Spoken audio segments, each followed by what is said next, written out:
বড় মেয়েটার বিয়ে হওয়ার পর আমি একদম একা হয়ে গেছি। তো সারাদিন অক্লান্ত পরিশ্রমের পর যখন একটু বসি তখন মনে হয় বিছনায় শুয়ে পড়ি, এতটা ক্লান্ত হয়ে যায় আমি। আসসালামু আলাইকুম বন্ধুরা, সবাই কেমন আছেন? আশা করি সবাই ভালো আছেন। আলহামদুলিল্লাহ, আমিও অনেক অনেক ভালো আছি। তো আমার অ্যাক্সিডেন্টের পর যখন আমি অল্প অল্প সুস্থ হয়েছি তখনই আমার বড় মেয়ের বিয়ে হয়ে যায়। তো আমি অ্যাক্সিডেন্ট করে প্রায় 3 মাসের মতো হাঁটতে পারিনি। 2.5 মাস পর যখন আমি অল্প অল্প হাঁটতে পারলাম তখন হচ্ছে আমার বড় মেয়ের বিয়ে হয়ে গেছে। তখন ভালো করে হাঁটতেও পারতাম না, মানে পাটা খুঁড়াই খুঁড়াই হাঁটতাম। তো ওই মুহূর্তে ওর যখন বিয়ে হয়ে যায় তখন যে আমি কতটা অসহায় পড়ি, মানে আপনাদেরকে বলে বোঝাতে পারবো না। কারণ ও যখন ছিল তখন কিন্তু পুরো একটা সংসারের ভার ওর কাঁধেই ছিল। ছোট মানুষ হিসেবে সব কিছুই গুছাই গাছাই সুন্দরভাবে করে ফেলতো, যেটুক পারতো করতো, ওর আব্বুর সাথে করে দিত। তো এখন তো আসলে সেটুক করারও কেউ নেই, অনেক মিস করি তাকে।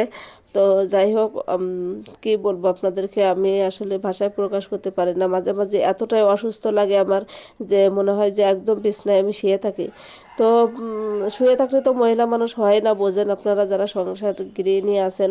তো সকালে উঠে বাচ্চাকে ছেলেকে মাদ্রাসায় নিতে হয়, মেয়েকে নিয়ে যায়, ওর আব্বু দিয়ে আসে, আমি হচ্ছে আবার 12টা 12:30টার দিকে যে নিয়ে আসি।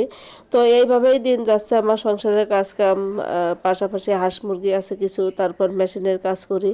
তো সব মিলাই আসলে আমার অনেক ক্লান্ত হয়ে পড়ি আমি। আর আমার একটা দোষ আছে, সমস্যা আছে কি জানেন, আমি কাজ রেখে কোনো সময় বসে থাকতে পারি না, এটাই হচ্ছে আমার সমস্যা।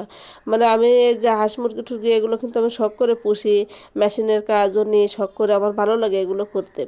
তো যখন দেখি যে একদম শরীরে কুলাচ্ছে না আর ক্লান্ত হয়ে পড়তেছি তখন গিয়ে আপনাদের ভাইয়াকে বলি যে কিছুটা কাজ করে দিতে, আমি যে একটু ঘুমাই আসি, একটু রেস্ট নিই।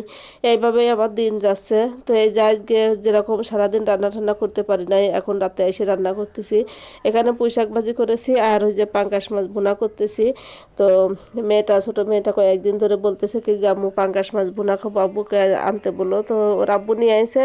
আর আমি এখন কয়েক পিস মাত্র ভুনা করে দিচ্ছি, একটু ঝোল রাখবো, কারণ আমাদের একেবারে শুকায় ভুনা ভুনা শুকাই ফেললে হয় না। আর আপনাদের ভাইয়া তরকারির ঝোল একটু বেশি পছন্দ করে, তাই আমার তরকারিতে ঝোল রাখতে হয়। তো এদিকে দেখেন সাবেদ ঘুমাই পড়েছে এখানে সোফার উপর, শুয়ে শুয়ে ফোন দেখতেছিল। ফোন দেখতে দেখতে এখানে ঘুমিয়ে গেছে, ভাত তো খেলো না। আমি তো জানি না যে ঘুমাই যাবে না, তা আজকে দিনের বেলা ঘুমাইনি, তো যে ফোন দেখতে দেখতে ঘুমাই গেছে এখানে। তো রান্না ঠান্না শেষ করে এই যে রাত 9:30 10টার দিকে, 10টা বেজে গেছে মনে হয়, মানে 9টা 45 এরকম বাজবে। তো এখন ভাত খাচ্ছি আর আপনাদের ভাইয়াও সাথে খাচ্ছে, আর উনিও কিছু বলেন না, আমি যখন যেরকম দিই তখন সেরকমই খাই।